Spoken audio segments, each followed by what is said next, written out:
Ladies and gentlemen and boys and girls, welcome to this special edition of the Mow Show, featuring our very own and very special man, Mr. Carl Allen.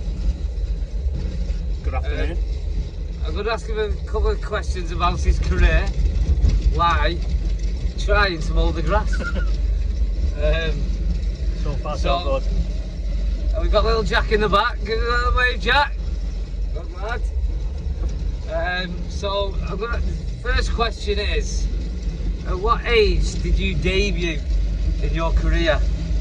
My debut, I'm pretty sure I was 13 and dragged in from scoring to make up my numbers. I've been known for doing that as well. Sure. I think it was is it Ashton-on-Mersey or Ashton-Mersey? Ashton-on-Mersey, Ashton-on-Mersey. I was fine leg, didn't bowl, and I don't think I batted. Yeah, they normally do that. Fine leg. It's a bit of a specialist position. Well, I loved it. Yeah, I loved it. Chased after everything I could. Can't remember who was wicket keeping. Who would it have been then? It would have been Antwin probably. So you probably would have been chasing. Yeah, I was busy. I was sweating. I remember that. I'll get it, mate. Right. On to the next question. The one club wonder, Mr. Carl Allen. What clubs did you play for? Hillstown. Under 15s, second team, first team. Played for the Raiders. You might have played for me once. No, I played for the Griffins at finals day. Oh, yeah, everyone's too drunk. Yeah. I step in. Hang on, you just used words for word that day as well, so I don't just put on everyone else. That's fine. I don't know having a go at you. Turning up in that sort of state. Well, I did let myself and my family down that day, yeah. I'll ask you this, what's your most memorable moment? My most memorable moment? In cricket, I'd take it, isn't it? Well, yeah, I don't want you... It's a family show. Jack's in the back. I think cricket-wise, it's going to be a bit cheesy, I think, because it's probably two. Obviously, Lee has played for us now for 3, maybe 4 years, and that was great having him over in terms of family. But I think to have both him and Chris playing for Hillstown together, I think you can't really top that. I mean, I've had a couple of 50 partnerships with my dad over the years before he finished, which were always extremely special. But I just think having Lee and Chris, and obviously our Will's played as well this year, I think that having the family there, as much as everyone at E-Town is my family, I think having actual blood there is... Talking about your family, we've got a little lad at the back there, our Jack and Rogue. What's the chance of you making a 50 partnership with your lad in the future? I think so, yeah. Because he's bowling. He's loving it. He's loving it, yeah. I think it might be like me. I think the first 50 partnership I had with my dad, I think I was 4 not out and my dad was 50 odd. So I think it might be like that. I think he turns it more than me than I have done it last 30 years, so there's a good chance of him getting some wickets, isn't there, Jack? We actually talked about this last night, about playing in the same team. What was it this morning? I can't remember, but we did mention it. So it is on the agenda to play in the same team. Definitely. Try and keep going until Jack's ready to play. On the best moments, have you got a worst moment you can think of? The worst moment? Play with me? No, I think that's my second worst moment. I think my worst moment on the pitch was the cup final a few years ago against Dalton, when I felt like if I'd just managed to get 20-25, we'd have won that game. So I put probably a bit too much pressure on myself that day, but yeah, just a bit more. I got dropped. Oh, after about, no, well, no, I think I got dropped in slips, I think. You got dropped in the slips. So I got a chance, and I still played a similar sort of shot instead of getting my head down and building a bit more of an innings. Yeah, so I think worst moment was probably against Dalton when we lost that cup final, I think. Right, answer that then. That seems a bit of a downer, so we'll get away from the down stuff. The best game you've played in? Best game. The first one that springs to mind is when we beat Maudsley. About 10 years ago, maybe more now. What Taylor's played for them? Well, Maudsley, they've been unbeaten in, I think it was 2 seasons. I can't remember what they said now, but it was a season half or 2 seasons. They were champions anyway. Beating everybody, battering everybody, and they came down here and we needed 4 off the last ball. I remember me and Danny Ward were batting. Oh, did And Last still, one, even when he came out to bat, I think we still needed 20 odd. And then we got it down, needing 4 off last ball, I think, or 4, or was it 5, I can't remember. And he hit 6 onto right up to, I can't knock that, mate. right up roof. Not that I've ever Last done it ball. before, but yeah. So that was probably a good one. I have to say, I remember when I did your Mow Show, you mentioned one that struck a chord with me, and that was the Newton of the Newton game when we were juniors. Very sweet ball. Beating them at their place was was something that I always think about with a smile. That day was great. Yeah, superb. Right, so on to that. What's your favourite innings? You've had plenty of very good innings, and but obviously one that shines out is. I think probably the most recent decent innings was probably Escott Bank when we went with 7 men. So that I'd like the feeling down of having 7. I mean, we ended up with 8 because Todd turned up, didn't he, just before the start or just after the start. It wasn't a very strong 8. And me and Eddie Platt went out opening, and I said to him, me and you, we put a bit of a partnership on here, and then it's worth coming up all that way to Escott Bank because it's a trek. And it's a bit of a shithole as well, sorry Jack. And they thought they were going to roll us over. So Eddie got out in the first over, and then I just thought to myself, alright, let's have it. And I ended up 154 runs later, about 8 lost balls, 6 smash winders. Oh, I love it, mate. Yeah, that was pretty brutal that day, and I went pretty chanceless as well, which is always. I was one of the 4 that drops out. Were you one of the? Well, it wasn't as bad as Big Dave because he went for a meal, didn't you, Dave? Took his wife for a meal instead of playing cricket. Oh, that's just. And I think he was vice captain there as well. That's another story. That's for another time. That's something like that, right, to be fair.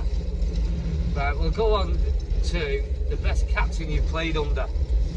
I haven't played under that many captains because the majority of the time, really, certainly in my adult playing here, it's been me. So I think I'd have to say, in the ones I've most enjoyed playing under, it's got to be my dad, because he was first team captain. I think before John McLaren, I think, took it over. Claypole.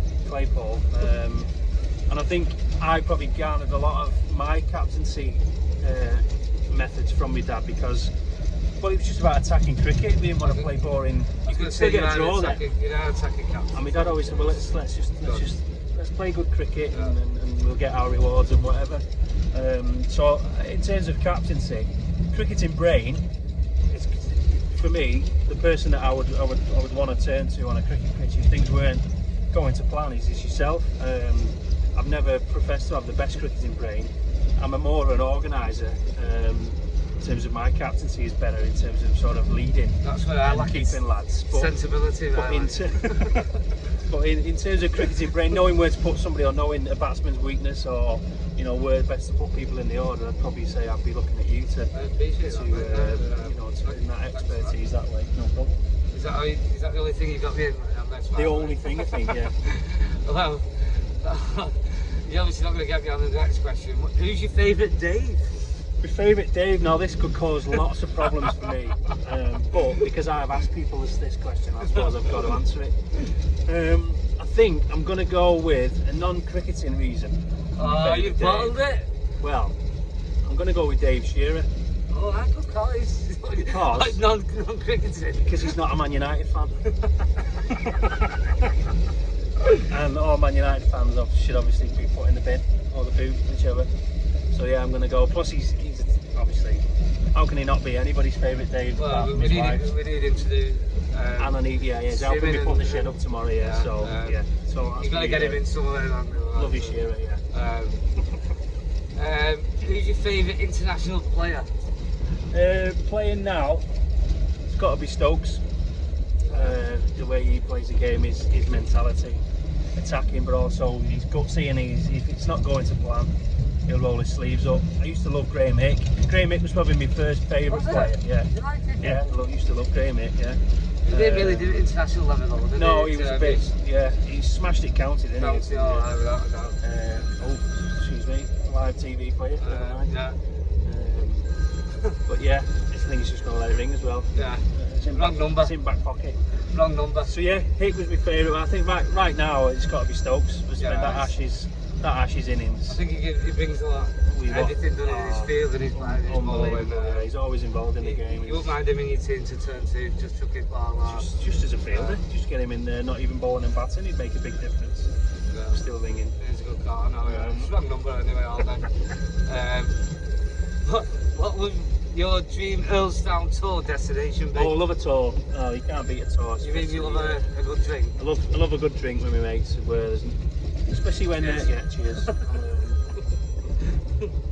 When there's no wives and girlfriends saying you've got to be in at such a time. Yeah. The lads are always. I don't have that problem. Always idle. No one will take me on. Or me. So yeah, I love the tour. I'd probably say Barbados. Spoke about it loads with Alan Nurse about going over there, and it's probably a pipe dream. It's probably never going to happen, but if you're asking me when we dream tour destination would be to go out there and get some proper fast bowling. Probably get it. I would have to wear a helmet then. I don't wear a helmet, as you know, but I'd definitely be having one in my suitcase. I think. Not got an helmet fit, you have they? Well, and I'm taking up much for the screen. Be kind. Got Jonathan Ross. Right, obviously so you'd like to go Barbados, but if you was on a desert island for a week, who would be your 3 guests? 3 guests. I'm going to pick non-Earlstown guests. And I'm going to keep with the cricket theme though. I think for a week it would be quite interesting to spend it with Ian Bolton, Shane Warne and Andy Flintoff. Oh yes, that could get a bit messy though, couldn't it? Well, not now, but back in there, but it could get messy, that, couldn't it? Yeah, I'm sure Freddie would. What about you? Alright. We'll leave Shane Warne at home. Jack's his +1 and we'll take Jack. You wouldn't last 5 minutes on a desert island, you're scared of stuff. I'll look after you, Jack. You've been safe hands with me. Alright now, I'll change my answer to Liam, Jack and Andy Flintoff. How's about that? In the car. We're going to Suzuki as well. Now then, another question I've got here for you is you've organised bringing up a junior section. All the kids absolutely love it. I've been down myself on a Monday. All the kids have really took to it. They enjoy themselves. We've got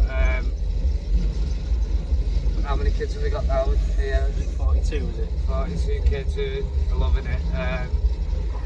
Obviously, I'll just check it on my list.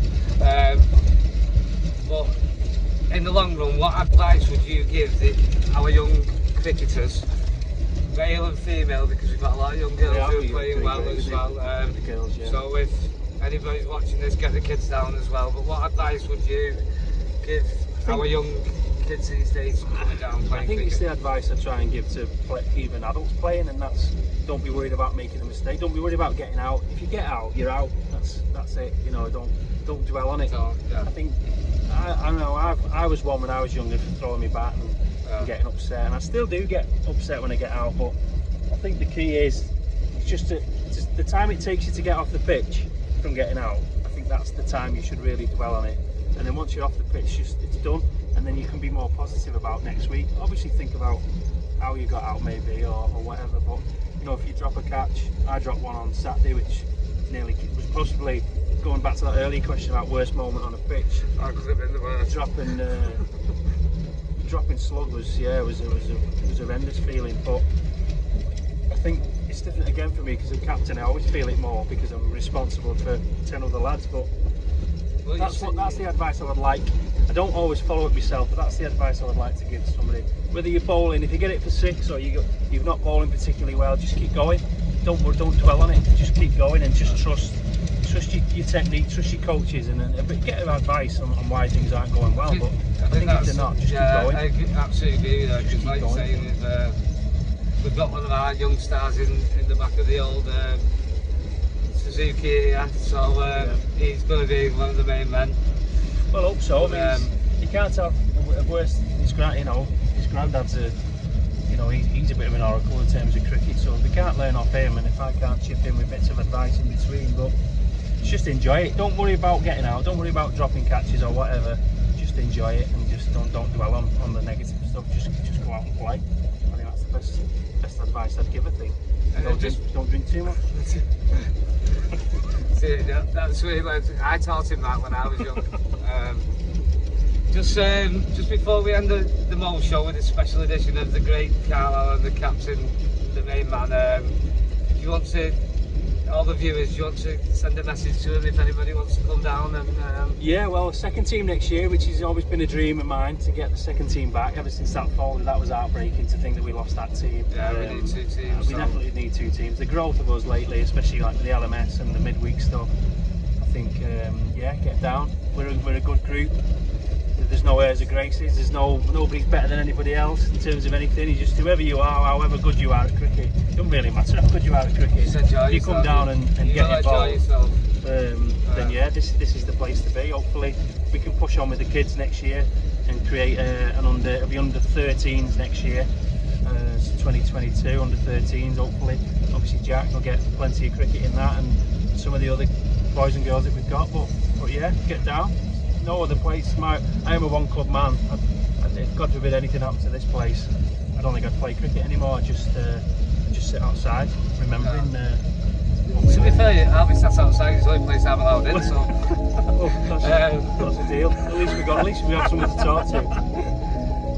Well, can I just say that concludes the Mow Show today. It's been an absolute privilege to interview this man. Very much. Absolute legend, and little Jackaroo is back there, loving every minute of it. So thank you very much, ladies and gentlemen.